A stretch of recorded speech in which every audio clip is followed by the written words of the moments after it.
Bəqərə surəsinin 213-cü ayəsindən belə başa düşülür ki, Hz. Adəm əleyhissalamın zamanından Nuh əleyhissalamın zamanına qədər insanlar arasında hər hansı bir peyğəmbər olmamış, insanlar fitrətlərinə əsasən və Hz. Adəmin öyrətdiyi təlimlər əsasında Allaha pərəstiş etmişlər və Hz. Nuhun dönəmində insanlar təkallahlıq dinindən üz çevirərək çoxallahlıq dininə üz tutmuşlar. Və çox maraqlıdır ki, bu məsələ hansı formada keçmişdir? Bu barədə biz Nuh surəsinin 21-23-cü ayələrində belə oxuyuruq ki, Hz. Nuh onlarla üzləşəndə onlara deyir ki, ey Rəbbim, onlar böyük hiyliyə əl atdılar.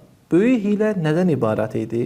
Böyük hiylə bundan ibarət idi ki, onlar salih insanların qəbirləri üzərində bütlər dikmiş və insanları salih insanlara tərəf ibadətə çağırmışdılar və Hz. Nuh öz dəvətini başlayanda Hz. Nuhu bu salih insanlarla üz-üzə qoymağa çalışmışdılar. Və buna görə bu nəticəni ala bilirik ki, Nuh əleyhissalamın dönəmində ilk olaraq bütpərəstlik başlamış və bu bütpərəstlik özünü hər hansı bir müqəddəslərə pərəstiş formasında özünü göstərmişdir və bu bir ümumi yanaşmadır. Yəni bütün mədəniyyətlərdə, sivilizasiyada bunu görə bilərik.